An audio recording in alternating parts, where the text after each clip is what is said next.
বিলাকে সুধি থাকে যে মামা আমাৰ কাৰণে একো নকৰে নেকি। এইবাৰ আমি নতুনকৈ সিদ্ধান্ত লৈছো যে BA পাছ কৰাৰ পিছত 1 বছৰ ল'ৰা ছোৱালীয়ে যাতে চাকৰিৰ ইণ্টাৰভিউ দিব পাৰে, ইণ্টাৰভিউৰ মাচুল দিব পাৰে, পৰীক্ষা দিবৰ বাবে যদি গুৱাহাটীত যাব লাগে গুৱাহাটীত যাব পাৰে। BA পাছ কৰা প্ৰত্যেকটো ল'ৰাক আমি 1 বছৰৰ কাৰণে মাহত 2,500 টকাকৈ আমি দি থাকিম, যাতে সি কাৰো ওচৰত হাত পাতিব নালাগে। আজি মই BA পাছ কৰিলো, দেউতা মাই মোক বাৰে বাৰে টকা দিব নোৱাৰে।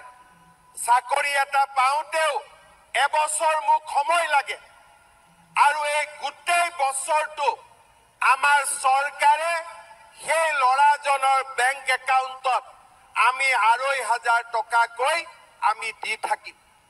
শ্ৰদ্ধাৰ ৰাইজ, মহিলাসকলৰ বাবে আমি এটাৰ পিছত এটা নতুন আঁচনি, অৰুণোদয়, নিযুত মইনা, অহা 1 এপ্ৰিলত মই বিহালীলৈকে যাম আৰু তাত নতুন আৰু এটা আঁচনি আৰম্ভ কৰিম, যাৰ বিষয়ে আপোনালোকে জানে যে প্ৰত্যেকগৰাকী মহিলা আত্মসহায়ক গোটৰ সদস্যলৈ 10,000 টকাকৈ যি দিয়াৰ আঁচনি আছিল, 1 তাৰিখে বিহালী সমষ্টিত সেই আঁচনি আমি আৰম্ভ কৰিম। মোক ল'ৰাবিলাকে সুধি থাকে যে মামা আমাৰ কাৰণে একো নকৰে নেকি।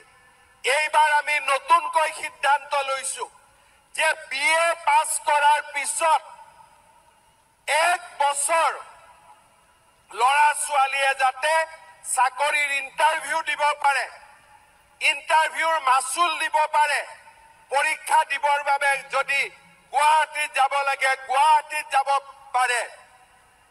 BA পাছ কৰা প্ৰত্যেকটো ল'ৰাক আমি 1 বছৰৰ কাৰণে মাহত 2,500 টকাকৈ আমি দি থাকিম, যাতে সি কাৰো ওচৰত হাত পাতিব নালাগে।